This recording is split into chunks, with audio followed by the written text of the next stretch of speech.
Life is not bed of rose. জীবন ফুলশয্যা নয়। জীবনে অনেক উত্থান পতন আসবে। মানুষকে সব বিপদ বাধা অতিক্রম করে এগিয়ে যেতে হবে। আর এত রেডিমেড কিংবা এত সুন্দর করে কেউ কিন্তু কারো জীবনটাকে গুছিয়ে দেয় না, শুধুমাত্র বাবা মা ছাড়া।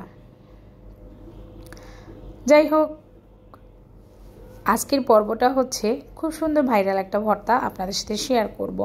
সকালে বারান্দা বাগানটা ভিজিট করছিলাম, তো একটু একটু বাতাস আসছে আর ফুলটা দোল খাচ্ছে। তারপরে রান্নাঘরে যেতে হবে। সকালের প্রতিনিয়ত যে ডিউটিটা থাকে সেটা করতে হয়। আমরা মেয়েরা কিন্তু বসে থাকি না, আমাদের শত কাজের মধ্যেও কিন্তু সব কিছুই করতে হয়। হাসি কান্না দুঃখ ব্যথা বেদনা যন্ত্রণা সব কিছু নিয়েই কিন্তু করতে হয়। সারাদিন এত দৌড়াদৌড়ি রান্না বান্না কাজকর্ম এগুলো করলে কিন্তু শরীরের উপর অনেক ধকল যায়। আর সকালে ঘুম থেকে উঠে অনেকেরই কিন্তু রান্না বান্না কিংবা এই রুটি করা সংসারের জন্য এগুলো কিন্তু করতেও ভালো লাগে না। আর মাঝে মাঝে আমার মনও চায় না, মন চাই যে কোথাও পালিয়ে চলে যাই। হেল্পিং হ্যান্ড এসে গিয়েছে, তো ওনাকে আমি বলেছিলাম লাউ কেটে দেন। সকালে আজকে হাজব্যান্ড লাউ চিংড়ি খাবে, আমি হচ্ছে পেঁপে আর আলু ভাজি সেটা খাবো।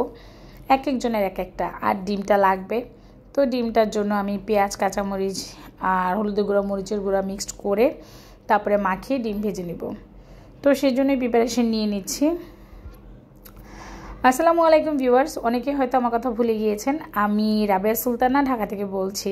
তো প্রথমে ইন্ট্রোটা দিতেই ভুলে গিয়েছিলাম, তাই আবারও আপনাদের কাছে স্মরণ করিয়ে দিচ্ছি কে কে মনে রেখেছেন আমি আছি কিংবা আমার নামটা কি। কথা তো অনেক বলবো, কিন্তু মনে হচ্ছে যে পরিচয় পর্বটা দেওয়াটা উচিত।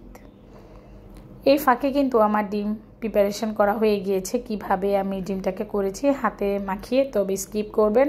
আপনারা চাইলে স্পুন দিয়ে করে নেবেন। এটা হচ্ছে যেহেতু আমি হাত দিয়ে করে ফেলেছি, আপনাদের কাছে অড লাগতে পারে। যাই হোক, ন্যাচারাল মানুষ ন্যাচারালভাবেই কাজ করাটাই আসলে পছন্দ করি যত তাড়াতাড়ি সম্ভব।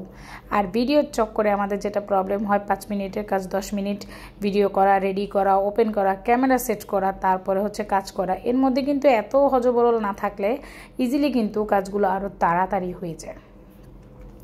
আচ্ছা বলেন তো, আমার সাথে কে কে আছেন আমার বকবকানি শোনার জন্য? আজকে কিন্তু আমি আপনাদের সাথে সুন্দর একটা রেসিপি শেয়ার করব। শর্টকাট রেসিপি আর হচ্ছে ভাইরাল একটা ভর্তা। থাকবেন কিন্তু, স্কিপ করবেন না। কোনো না কোনো অংশ কিছু না কিছু কিন্তু ভালো লাগতেই পারে। আর প্রতিনিয়ত একই ধরনের তরকারি একই রকমের খাবার খেতে আর ভালো লাগছে না, খুবই বিরক্ত লাগে। আমার আপু ভাইয়েরা অবশ্যই আমাকে লাইক দিবেন, সাপোর্ট করবেন, ফুল ওয়াচ করবেন এবং সুন্দর করে একটা কমেন্টস দিয়ে যাবেন। আপনাদের ওয়াচ টাইম মানে যেটা আমাকে গিফট করবেন সেটা কিন্তু আমার খুব প্রয়োজন। আমার ওয়াচ টাইমটা দরকার, আপনারা আমাকে ফুললি একটু ওয়াচ টাইম দেওয়ার চেষ্টা করবেন। আমার আর ইউটিউবে আসলে কাজ করতে ভালো লাগে না, আমি মনে হচ্ছে টায়ার্ড হয়ে গিয়েছি। এমনিতেই আমি শারীরিকভাবে অনেক অসুস্থ থাকি। আমি আমার মনের জোরে চলাফেরা করি। আমার যে ফ্রেন্ড সে বলে তুমি কিভাবে এত এনার্জি পাও কিংবা কিভাবে করো, সে নিজেও বোঝে। সকালবেলা যদি আমি কোয়াইতে থাকি কিংবা কান্নাকাটি করতে থাকি কিংবা আমার মনে হয় যে আমি অসুস্থ ফিল করছি, কিন্তু দুপুর বিকেল হলে কিন্তু আমাকে উঠে কাজ করতেই হয়, এনিহাও করতেই হবে। তো যতটা আমরা সহজ সরল মনে করি জীবন, আসলে কিন্তু অতটা না। জীবনটাকে অনেকভাবেই কিন্তু আমরা ওভারকাম করার চেষ্টা করি। যাই হোক, একদম ন্যাচারালভাবেই আজকে রান্নাঘর থেকে আপনাদের সাথে আমার হাঁটা চলাফেরা দেখাচ্ছি। যদি আপনাদের কাছে খারাপ লাগে অবশ্যই আমাকে ক্ষমা সৌন্দর্য দৃষ্টিতে দেখবেন এবং আমাকে সাপোর্ট করবেন। আমি কোনো জিনিস অফ ক্যামেরা হাইড করার চেষ্টা করিনি, আমি ওপেনলি যা চলছিল আমি সেগুলোই আপনাদের সাথে শেয়ার করলাম। এবং আমি এভাবেই চলাফেরা এবং আমি এভাবেই ডিম ভাজি কিংবা এভাবেই আমার কর্মকাণ্ড হয়। অনেক সময় ডিম ভাজতে গেলে যদি ডিমের খোসা পড়ে যায় সাথে সাথে তুলে ফেলার চেষ্টা করবেন। আর বাটির মধ্যে যদি পড়ে যায় তখন কি করবেন, হাতটা ভিজিয়ে জাস্ট তুলে নেবেন, দেখবেন ইজিলি কিন্তু হয়ে যায়। এটা একটা টিপস। তো হাজব্যান্ড উঠে গিয়েছে, নাস্তার জন্য প্যারা দিচ্ছে, সে বাইরে যাবে। আমি ওনার জন্য লাউ চিংড়ি তরকারিটা বেড়ে নিচ্ছি, উনি খাবে রুটি দিয়ে। তো দিয়ে এসে মাথাটাকে ঠান্ডা করছি এবং নিজেও তার সাথে খাচ্ছি। সকালের নাস্তাটা আমার হাজব্যান্ডের সাথে না খেলে উনি খুব চিৎকার চেঁচামেচি করে, বাচ্চারা ওঠে না কেন সেগুলোও বলে। আজকে আমার ডিম পর্বই কিন্তু চলবে। আমি চিন্তা করেছি আজকে ডিম আলু দিয়ে রান্না করব। উনি নাকি এটা ওনার স্টুডেন্ট লাইফে যখন মেসে থাকতো তখন এভাবে খেত, ওনার হেল্পিং হ্যান্ড এভাবে রান্না করতো। অনেকদিন থেকে বলছিল যে একটু করো তো, তো আমি চিন্তা করলাম আচ্ছা যেহেতু বলছে একটু করেই খাওয়াই। তো আলুটাকে কুচি কুচি করে কেটে দিয়েছে খালা, যেভাবে রান্না করবেন সেভাবেই করবেন। জাস্ট আমি একটু গরম মশলা গুঁড়াটা ছিটিয়ে দিয়েছিলাম, আর পেঁয়াজ, কাঁচামরিচ, ধনেপাতা এগুলো দিয়ে ডিমটা ভেজে নিয়েছি। ব্যাস এখন হচ্ছে জাস্ট আমি ঝোলের মধ্যে দিয়ে দিয়েছি। আমার রান্না প্রায় শেষের দিকে, আলু সেদ্ধ হয়ে গিয়েছে। আমি জাস্ট এখন ডিমগুলো দিয়ে দিচ্ছি, নাড়াচাড়া করে দিচ্ছি।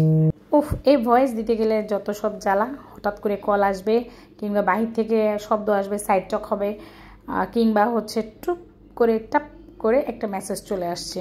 এই সাউন্ডগুলোকে আসলে বাদ দিতে পারছি না, চলেই আসবে ভয়েস দিতে গেলে। যাই হোক, আপনারা এটা স্কিপ করবেন, ক্ষমা সৌন্দর্য দৃষ্টিতে দেখবেন। আমার তরকারি কিন্তু প্রায় হয়ে গিয়েছে। এবার রান্না শেষে আমি হচ্ছে ধনেপাতা দিয়ে দিব। আমার এই ধনেপাতাগুলো ফ্রিজে স্টোর করা আছে, কারণ হচ্ছে ধনেপাতা বেশি দিন আনলে টিকে না, সেই জন্য আমি একদম ধুয়ে ফ্রেশ করে কুচি কুচি করে ডিপ ফ্রিজে রেখে দিই। যখন রান্নার প্রয়োজন হয় তখন আমি নামিয়ে তরকারিতে ব্যবহার করি।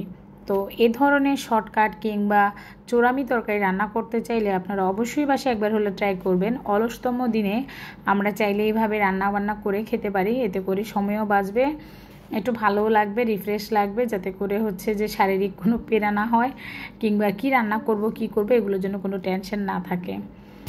আমি আমার তৌফিকের জন্য উপরে একটা ডিম জাস্ট আস্ত দিয়ে দিয়েছি। সবাই তো পেঁয়াজ কাঁচামরিচ দিয়ে খাবে, আর ছোটটার জন্য জাস্ট উপর থেকে ডিম একটা ভেঙে দিয়েছিলাম। তো দেখেন খুব সুন্দর লোভনীয় হয়েছিল। আপনাদের সাথে আমি আরও একটা ভর্তা শেয়ার করছি, সেটা হচ্ছে ভাইরাল মাংসের ভর্তা। তো এর জন্য আমি মাংস নিয়েছি, শুকনা মরিচ, কাঁচামরিচ, আদা কুচি, রসুন কুচি আর বেশ পরিমাণের পেঁয়াজ।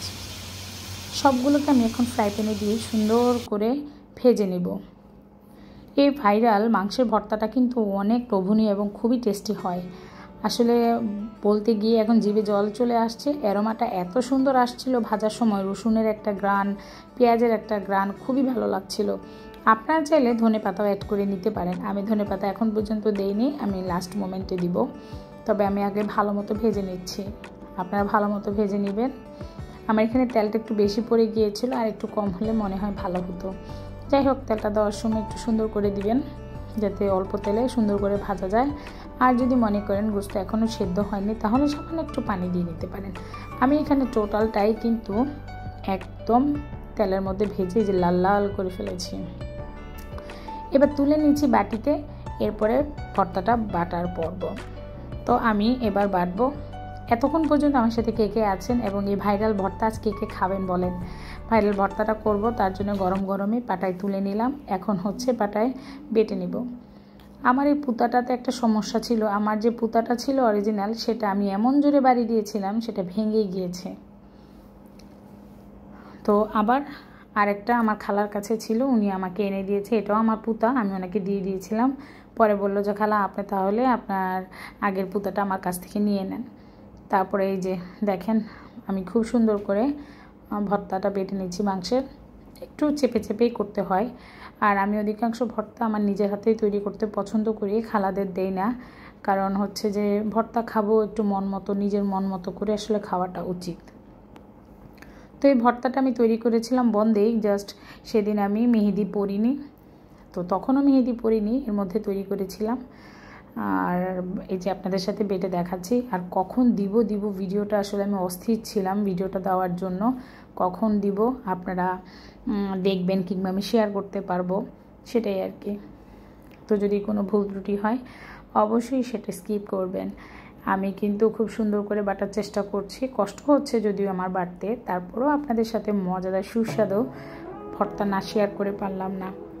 তো আজ এই পর্যন্তই, এতটুকুই রাখলাম। সবাই ভালো থাকবেন, সুস্থ থাকবেন। আল্লাহ হাফেজ।